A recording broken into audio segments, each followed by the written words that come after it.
A very good evening to you. Thank you so much for joining us. It is Uctv News with me, Sunday Gloria Aboch. Members from the opposition political parties have renewed their demand for the implementation of both the electoral and constitutional reforms of the 2026 general elections during the high-level stakeholders conference organized by the Uganda National NGO Forum in partnership with Kituwa Cha Katiba at Golf Course Hotel in Kampala today. The former leader of opposition in Parliament, Winnie Kiza, insisted that it is only the implementation of the reforms that can help to contain the excessive power of the president, which is provided by the Constitution.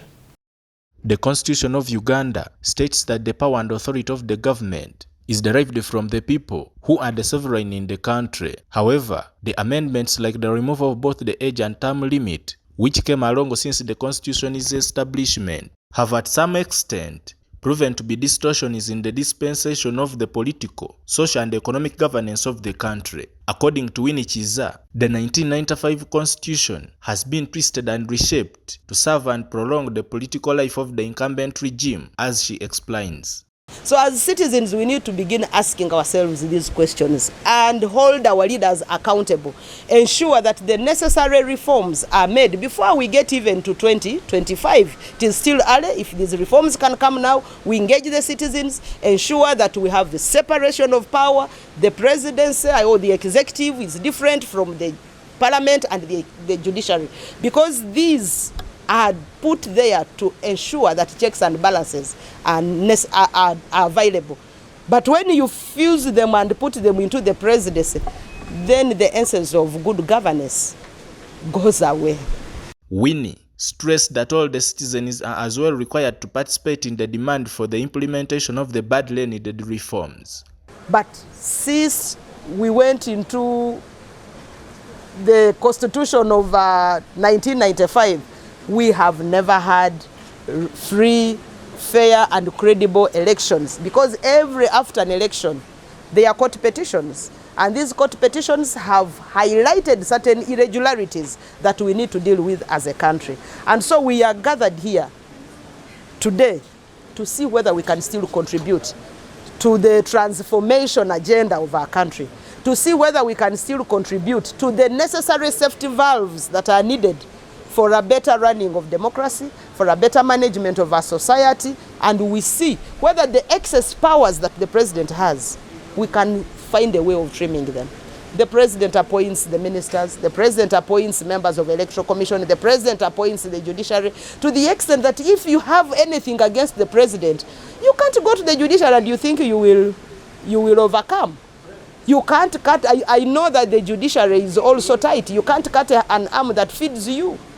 They are appointed by the same president, so if you have a beef against the president and you take him to the judiciary, they will first think twice, who put me here? If Ugandans can recall, the current electoral commission that we have, one of the commissioners was emphatic. She said, you know, I am put here to ensure that the interests of the appointing authority are fulfilled. What are the interests of the appointing authority? To keep in power again and again. The Busiro North Member of Parliament, Paulo Nsubga, reiterated the importance of considering all the citizens' views in the governance of the country. First of all, you cannot amend a law without consulting the stakeholder. And one of the stakeholders actually is the other voter. We have to go back to the others and consult from them. You saw even in 2005, 2017, they amended the constitution of term limits and age limits, but they never consulted from the voters.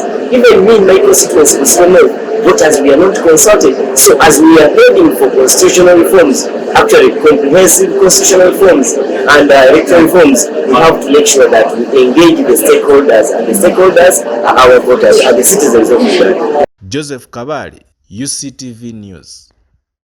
The Secretary General of the National Unity Platform Party, Louise Lubongo, has revealed that the country already has good laws in place, but all that is required is to mitigate the impunity within the ruling party, which enables them to violate the already set laws. He said this while speaking at the conference held at Golf Course Hotel in Kampala, seeking constitutional reforms and electoral reforms ahead of the 2026 general elections. In context actually to this debate and trying to say that in my view, no matter how many good laws you have, if the system of impunity does not go away. I mean, I've heard Professor Mwang asking where the youth are. Professor, the youth were abducted. They were in cells. They were in safe houses. Some of them are still missing. Those who tried to sound out voices to participate in the last election, many of them were killed on the streets of Kampala. General Museveni, the head of state of this country, came up and said some of them are killed by stray bullets, what he called stray bullets, and promised that there would be compensations. We're talking about 3 years later, nothing has happened. You've not seen prosecutions. So you cannot say where the youth actually want to participate in these elections. But if every other day they are abducted, we have a woman councillor who resurfaced yesterday after 9 days when she was missing. So to answer your question, for me, I'm trying to put into this perspective to say that the problem in my view is not the law. I mean, even looking back at the 1995 Constitution, as a constitutional history scholar, I'll say that I think that Constitution was, you know, the Constitution must be read as a whole. It was made at the backdrop of term limits. For example, that's why the president was allowed to appoint electoral commissioners for 7 years each. The assumption was that one president would be only able to appoint an electoral commission once when he or she would be involved. But you took away term limits and left that provision there. That is why you have openly NRM cadres being appointed to the Electoral Commission, which should be independent.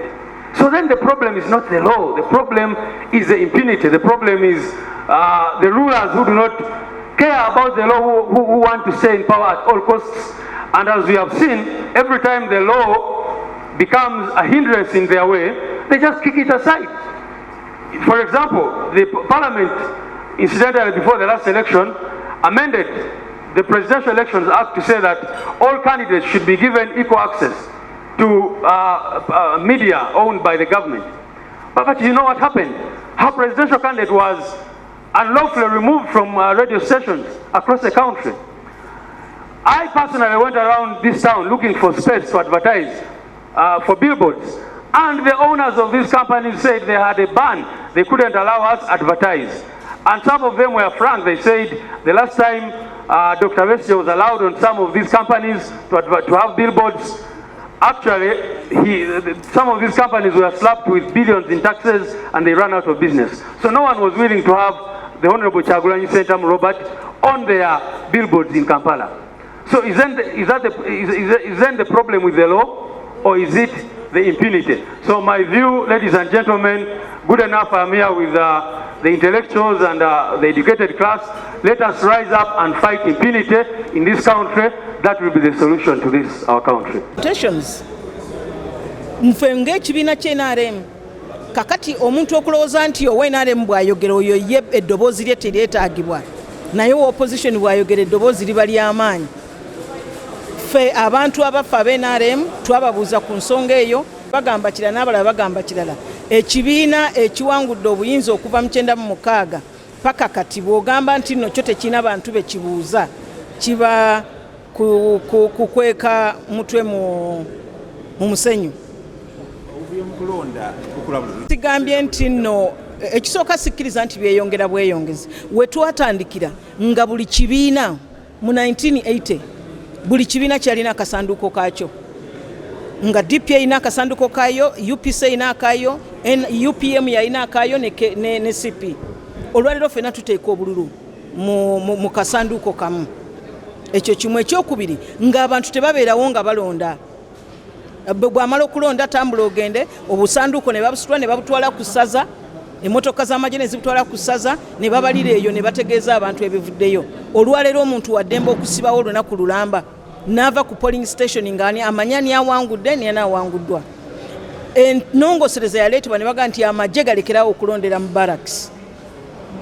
We twogerera amagye tegakyalondera mu barracks. Kampala Capital City Authority leadership and the Speaker of Parliament, the Right Honourable Anita Among, including the Lord Mayor of Kampala, Elias Lukwago, have met and resolved to pay the KCCA casual workers' salary arrears. Speaker Among announced today, Tuesday, in a meeting held with the KCCA leaders, including Elias Lukwago and the Executive Director of KCCA, Dorothy Kisaka, that payments are to be made to the sweepers SACCOs starting tomorrow, Wednesday, 6th March 2024. 15 out of 20. And these 15 units, these 15 constituencies or lots which they got, to be honest, they did not have members. They did not have sweepers.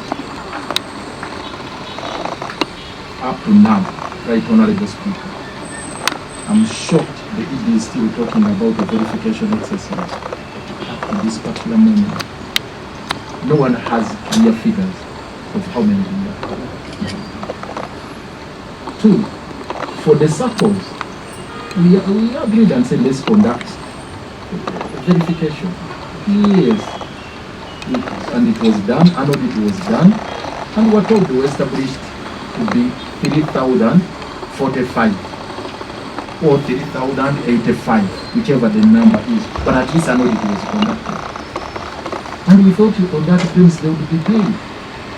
We got shocked again yesterday to hear that they have been assembled, they have been called to assemble at all the Kampala for another verification, which the ED says aborted.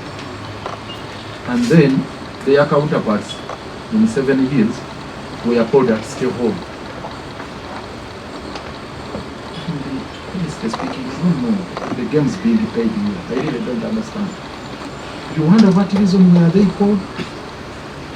The very day the Honourable Speaker called for a meeting for consultation, again you call for these members to come for a verification exercise in a playground like all the campus.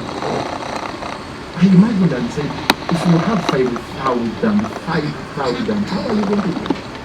So why I'm very skeptical about these proposals, right, Honourable Speaker? The meetings I've presided over, quite a number of proposals have come. I want to conclude the point about deviation from the scheme, because we had 2 options. Since there had been that violation of the scheme, the legal framework, for us we were pushing for cancellation of the contracts for 7 years, and we were firm on it. But we explained and appreciated the explanation of the ED, the ramifications, the implications of cancellation.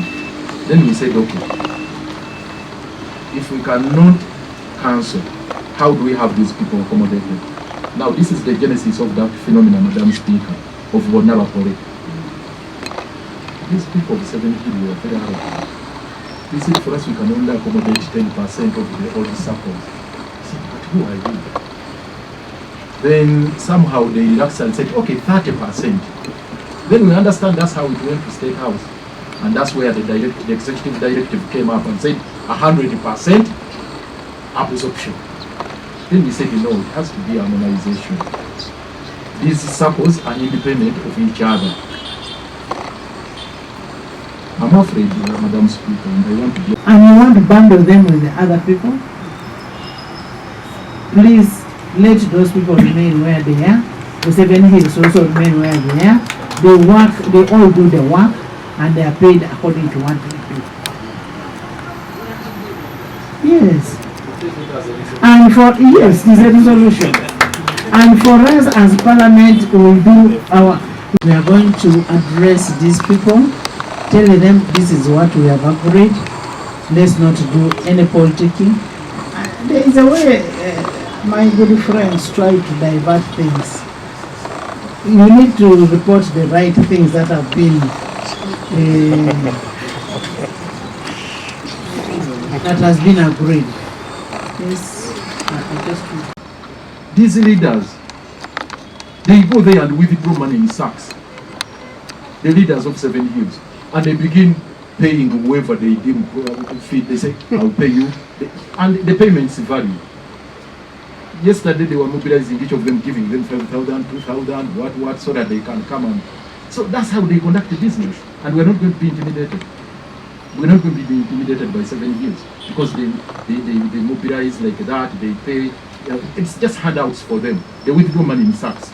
And that is the problem. So I'm worried I've not had any concrete and crystallized commitment. And now, the Mukono local government officials have been chased out of the Public Accounts Committee on Local Government because they were not prepared and had presented unclear information on the 1 billion shillings spent off the local revenue collected in the 2020-2021 financial year revenue. The Mukono District Chief Administrative Officer is also being scrutinized by the committee for mismanagement of the funds meant to provide social services to the people of Mukono. This morning, the committee that I serve as Deputy Chair, the Public Accounts Committee, was meant to interface with technical people, together with the elected leaders of Mukono District Local Government and Mukono Municipality. But to our dismay, we sent an invitation, I think, like 2 weeks ago, and we expected them to also send some of the responses that were highlighted in the Auditor General's report. But to our dissatisfaction, unfortunately, we received their responses today morning, together with their financial statements. And the few minutes that we used to go to peruse through the statements, we saw a lot of issues that are not aligning to compared to the queries that were highlighted by the Auditor General. So we also realized that there were uncoordinated activities between the COW of Mukono and the elected leaders, because they didn't even come with the district chairperson or even a representative.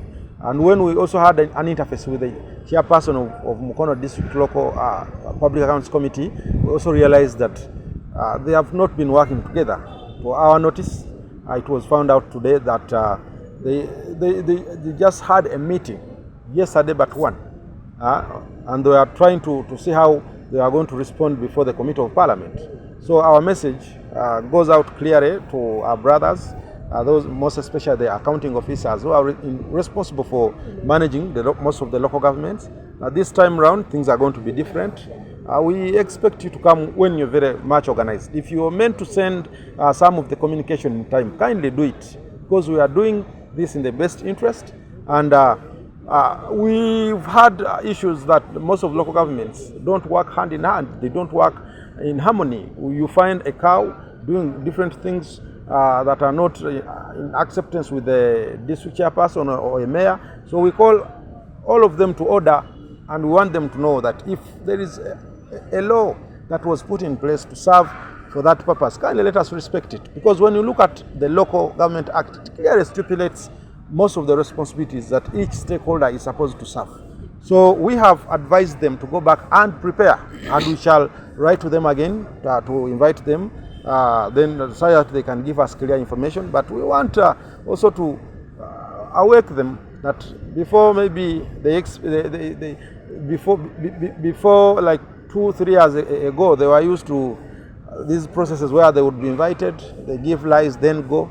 But this time round, come ready, very prepared. If you come to lie to a Committee of Parliament, we shall hand over them to police, the one that is responsible for investigations. And those who will be found guilty, there is no way how we are going to leave them, because this is a time where we must respect the taxpayers' money. That if you're given money to do something, kindly do it. Though some have been having a tendency where they are even being given money to serve certain purposes, like constructing roads, hospitals, schools, and most of them, we hear some of them have a tendency of also fixing them on different accounts. They first make businesses, and by the time they think about implementing those projects, time is out, and that's why most of the monies in local governments have been being swept back to consolidated funds. So As our committee, we are ready to serve.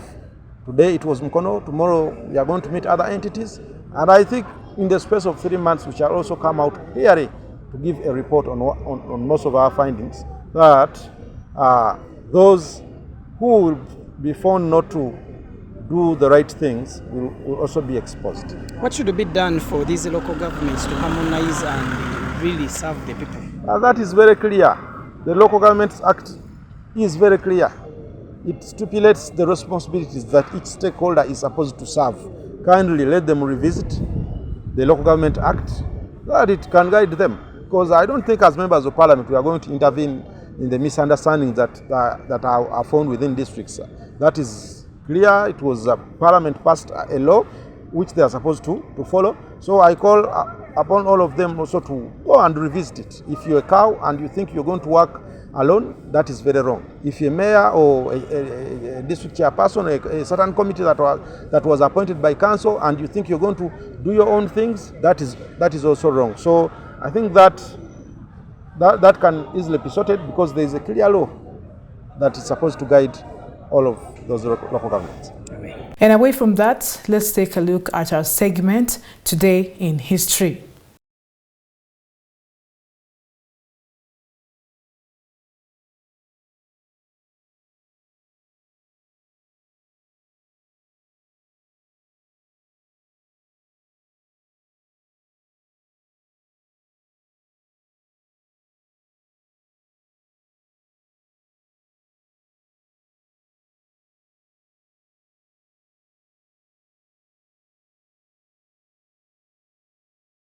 Thank you for watching the Uganda Catholic Television. UCTV News is taking a break and we'll be back.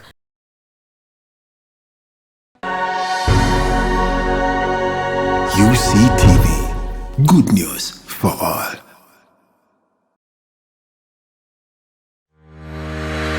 Catch incredible stories of resilience,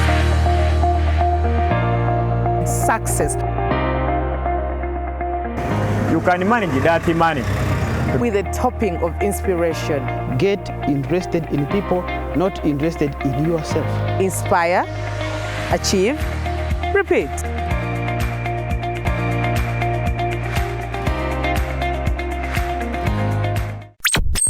You are watching UCTV, good news for all. For this and more, tune in to Kasese Get Radio 100.5 in Western Region, located at the hill of the Diocese of Kasese. KGR brings you all Catholic programs and an advertising platform in all our radio shows like Good Morning Renzori, Chama Toboka, Ukute, the business show, Propeller, the request show and sports, Evaluation, Bahinga Bakuluka, Late Night Show, and many others. Our other services include Isuzu Tipa, a no car, public address system, live band, Omokekera, an audio recording studio, and outside live broadcast. For more information, call 0773 597 166 or visit our website www.kasesegatradio.com.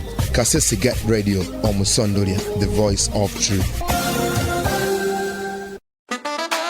It's unbelievable. Now, companies, businesses, and organizations can make bulk payments easily with Centenary Bank's corporate center SWIFT to anyone without the need of a bank account, anywhere, anytime, just like that. The recipient needs only their funds, national ID, and token number received via SMS to withdraw money from any center agent nearby. The Centenary Bank's corporate center SWIFT is simple, secure, and convenient. You think it's too good to be true? Visit any of our branches countrywide or visit www.centenarybank.co.ug to know more. Centenary Bank.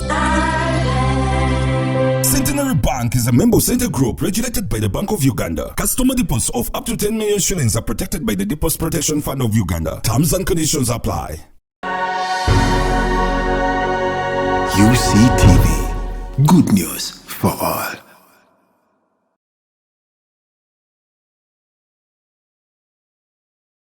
And with that ends our bulletin tonight. Do stay tuned. I'm Sunday Gloria Aboch on the Uganda Catholic Television.